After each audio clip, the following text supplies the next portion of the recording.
इस वीडियो में फैक्टोरियल्स के लिए पाइथन कोड लिखना है हमें। तो पहले फैक्टोरियल को देखते हैं होता क्या है।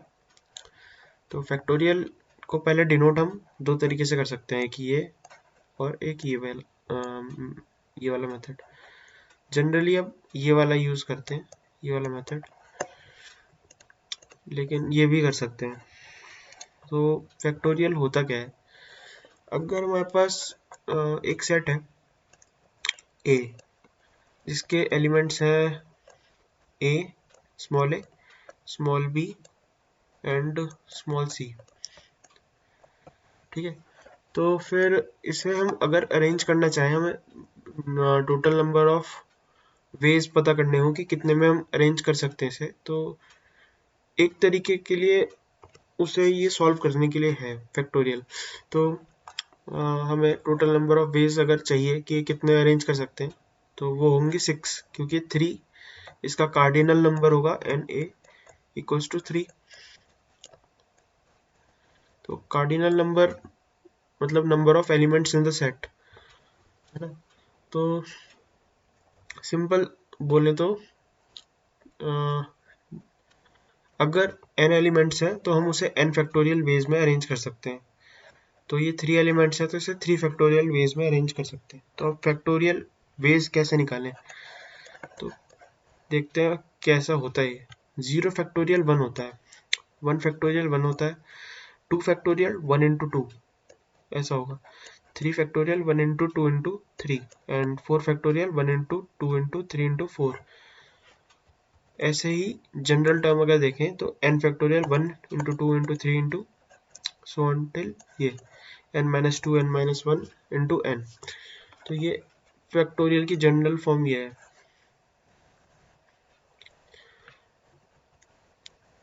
अब यहाँ पे सवाल आता है कि ये इसको कितने में अरेंज कर सकते हैं। तो पहले ए बी सी, ये पहला अरेंजमेंट है।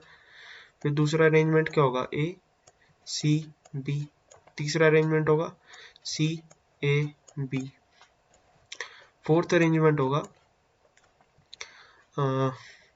सी बी ए।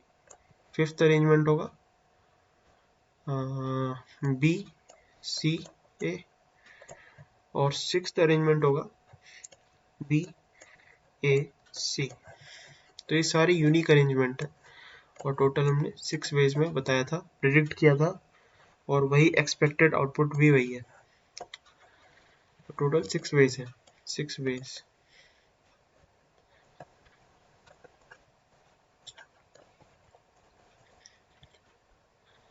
अगर ए बी सी डी एक सेट है ए, तो उसे हम अरेंज कर सकते हैं 4 फैक्टोरियल, यानी कि 4 इंटू 3 इंटू 2 इंटू 1। तो 3 इंटू 4 12 और 12 इंटू 2 24 वेज में हम अरेंज कर सकते हैं। तो हम पहले देखते हैं 0 फैक्टोरियल 1 क्यों होता है, इसका रीज़न क्या होता है। तो इसका रीज़न क्या है कि जो नल सेट है या फिर एम्प्टी सेट, तो उसमें 0 एलिमेंट है और इसको एक ही वे में अरेंज कर सकते हैं, है ना। तो यही एक पॉसिबल वे है जिसमें हम इसे अरेंज कर सकते हैं। तो इसीलिए 0 फैक्टोरियल 1 होता है। और अगर इसमें एक एलिमेंट होता, लेट से ए होता, तब भी हम उसे एक ही वे में अरेंज कर सकते हैं, है ना। तो दोनों 0 फैक्टोरियल भी 1 होता है और 1 फैक्टोरियल भी 1 होता है। तो ये तो फैक्टोरियल का टोटल बेसिक हो गया। अब फैक्टोरियल के लिए कोड देखते हैं कि कैसे लिखना है। तो हम इस वीडियो में 2 मेथड देखेंगे और देखते हैं क्या करना है। तो फैक्टोरियल के लिए कोड लिखना है, तो उसके लिए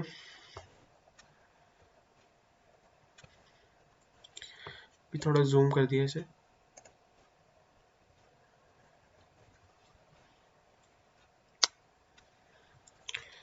तो फैक्टोरियल के लिए कोड लिखने के लिए 2 वेज हैं। पहला एक इजी वे है, उसे बाद में देखेंगे। पहले थोड़ा सा देखते हैं डिफ़िकल्ट वे जो है हमारा वो क्या है। तो उसके लिए करेंगे, पहले एक इनपुट लेंगे n equals to integer input, ठीक है। यहाँ पे हमारे पास n की वैल्यू आ गई, जिसका हमें फैक्टोरियल चाहिए होगा, वो वैल्यू है ये। अब इसके बाद हमें क्या चाहिए, इनपुट है हमारे पास। अब हमें चाहिए एक वेरिएबल को नेम करते हैं a इक्वल्स टू 1, है ना। फिर उसके बाद for i in range 1 to n, for I in range 1 to n, factorial factorial को हम FAC से डिनोट करते हैं, फैक्टोरियल अभी इसके लिए FAC से डिनोट करते हैं, factorial equals to a into आई।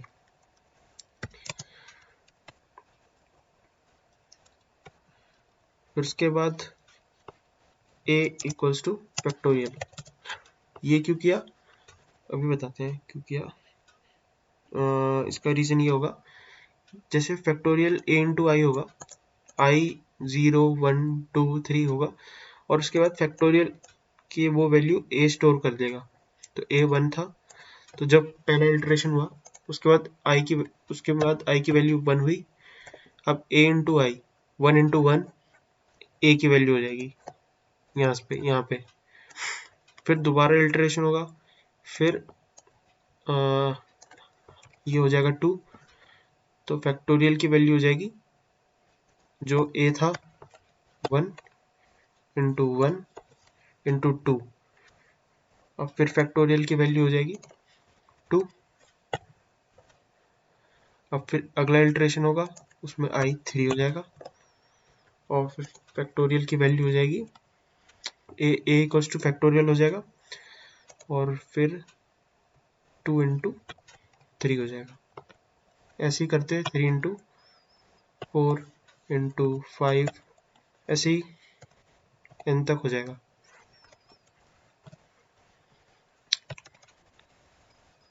अभी अगर समझ में नहीं आया तो कोई ऐसा कुछ नहीं है, अभी आ जाएगा।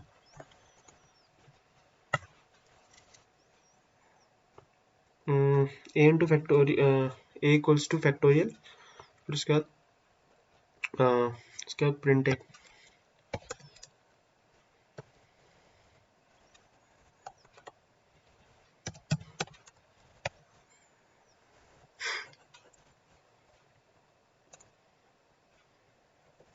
तो अगर हमें 5 फैक्टोरियल की वैल्यू चाहिए तो वो होगी 120,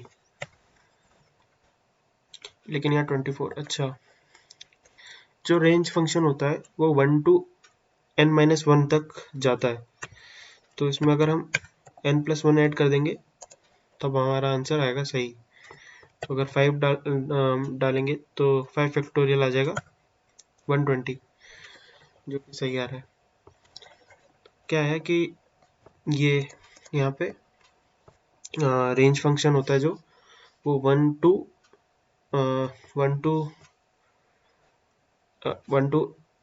n, अब वो 1 टू n जाएगा, 1 टू n। पहले वो 1 टू n-1 जा रहा था, इसीलिए उसकी वैल्यू 1 टू 4 आ रही थी। तो ये एक मेथड हो गया। सेकंड मेथड होता है इंपोर्ट करके, इंपोर्ट मैथ, ठीक है, या फिर इंपोर्ट मैथ एज m कर लेते हैं। तो m डॉट फैक्टोरियल अब डिफाइंड है इसमें, m डॉट फैक्टोरियल 5, या फिर n ही रख लेते हैं इसे n, और इसका नाम देते हैं, इसको आउटपुट कह लेते हैं, ठीक है। और हमें n चाहिए होगा एक, n equals to int input, integer input, फिर इसे हमें प्रिंट करना होगा।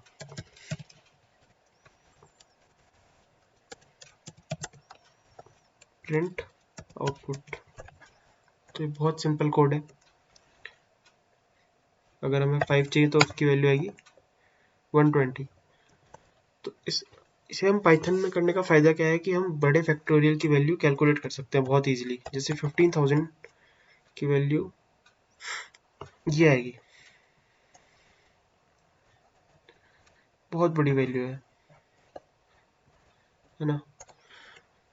इससे अगर जैसे 400 फैक्टोरियल की वैल्यू निकालें तो ये वैल्यू आएगी। और कोई फैक्टोरियल जैसे कि 6 फैक्टोरियल 720 आती है। हाँ, पाइथन की वजह से इसमें इजी कैलकुलेशन हो जाती है।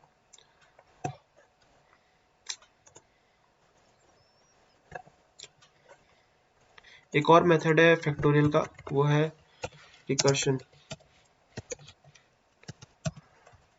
वो दूसरी वीडियो का टॉपिक है।